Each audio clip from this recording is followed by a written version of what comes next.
President Cyril Ramaphosa will on Friday host his Federal Republic of Ivory Coast counterpart, President Alassane Ouattara. This follows President Ramaphosa's visit to the country last year during his East African tour. Now, the pair will hold bilateral discussions and several agreements and address a South Africa-Côte d'Ivoire business forum. Bilateral relations between the two countries are managed through the Joint Commission of Cooperation, which was established in December 2015. The Commission acts as a structured bilateral mechanism to facilitate political, economic, social, cultural, scientific, and technical cooperation between the two countries. The two countries enjoy close economic, political, social, and cultural ties. Total trade between the two countries increased from over 1 billion in 2019 to 2 billion rand in 2021.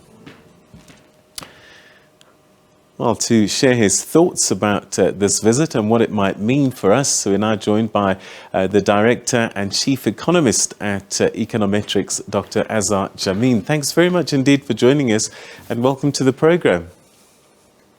Pleasure. Good evening, Peter, and good evening to the viewers. All right. It's always a good thing, I guess, when a head of state arrives with a bag of hope. And I just wonder if something might come out of these talks, these bilaterals, and this meeting between Côte d'Ivoire and South Africa. One has to bear in mind that bilateral talks of this nature are in some respects theoretical, but they do create a decent kind of atmosphere of coexistence for increased trade. Now, the Côte d'Ivoire is one of the fastest growing economies in the West African region, and in fact, even in the African continent. Although it is only about a quarter of the size of the South African economy, I think it's quite constructive for South Africa to be trying to enhance its economic relations with a very promising country in Africa from an economic viewpoint. How much in terms of value is the trade so far? For some of us who are can't see the size, it sounds like a lot, but I get a sense that it might not really be. No, you're quite right. It is an absolute fraction. It accounts for less than 1% of South Africa's total trade at present. But, you know, the Côte d'Ivoire stands as a symbol of and the talks with Côte d'Ivoire stand as a symbol of potential increases in cooperation between South Africa and Southern Africa, for that matter, and West Africa. For too many years, there has been a curtain between relations between Southern Africa and West Africa, largely based on language, one assumes. There's been far more interest in trading and having economic relations with East Africa because of the language factor. And so one must welcome this initiative, especially with a country that is now being relatively stable, well-led. Economically, it is quite sound compared with many other economies in the continent. And I think improvement in relations with Côte d'Ivoire can only be to the benefit of both countries. So the nature of the trade, I'm pretty sure somewhere in there is cocoa. But what else? Without a doubt. What else flows between South Africa and Côte d'Ivoire? More generally, agriculture. And South Africa may be able to learn quite a lot about agricultural conditions in Côte d'Ivoire insofar as the Côte d'Ivoirian economy is very, very dependent on agriculture, small-scale agriculture. Côte d'Ivoire consists of a lot of small-scale farmers doing their own thing, something that could be of enormous assistance to South Africa if we were able to follow the same kind of example and help to employ hundreds and thousands of South Africans not in a massively profitable way, but in a manner that will provide decent income and a reason for living for many of our population if we were able to replicate what the Côte d'Ivoirians are doing in their agricultural sector. How do our economies compare as we start to try and come out of this COVID drama that we've been in? I mean, it's still around, but we're trying to find our feet now. And I just wonder if we're doing okay compared to them. Where are we? No, Côte d'Ivoire has been right up at the top of the list of African countries from a growth performance in recent years.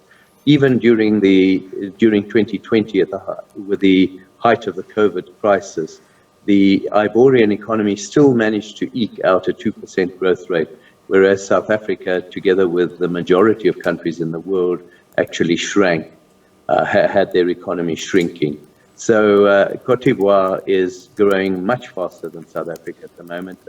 Expected to achieve a growth rate this year of about 6% compared with our 2% odd. Of course, it's off a very much lower base, but that's been going on for several years now. And the Ivorian economy, which contracted heavily during the 80s and 90s, has been one of the stars of the African continent in recent years.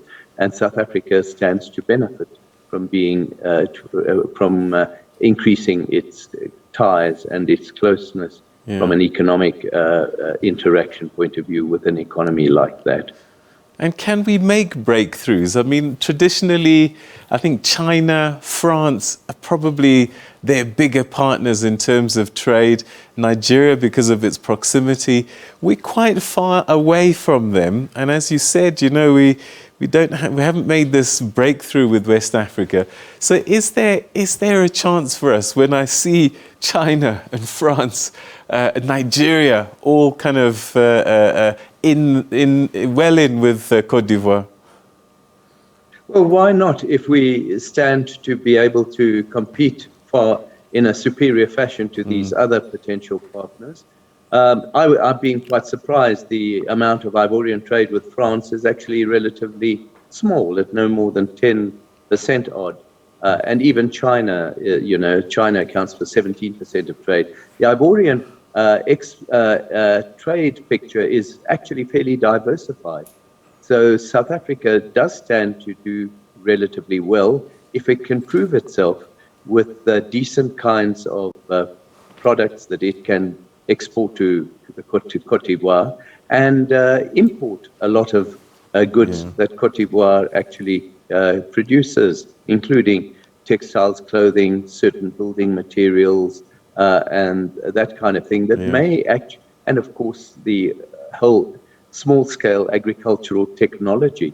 If we can bring some of that to this country, I think the poorer sections of our society stand to benefit economically, and it could just give us a lot of ideas.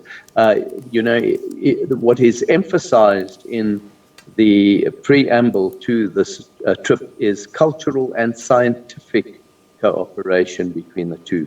So there is a real possibility for a two-way flow here, and not one of big daddy versus a small country that's totally dependent on us, but the ability of big daddy South Africa to actually learn about small-scale business that we desperately require in this country.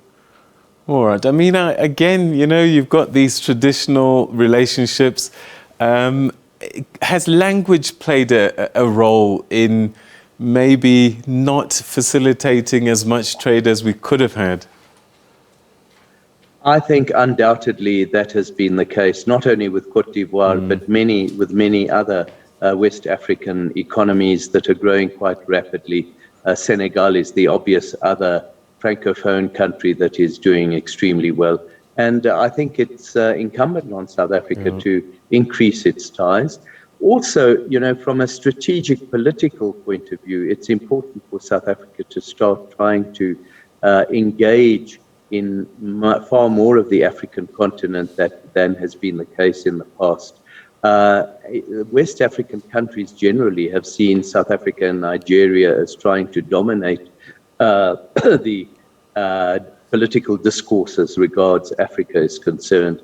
And it would be very helpful to try and break that, what one might call a glass curtain, curtain or whatever the case between the two, caused in part by language differences.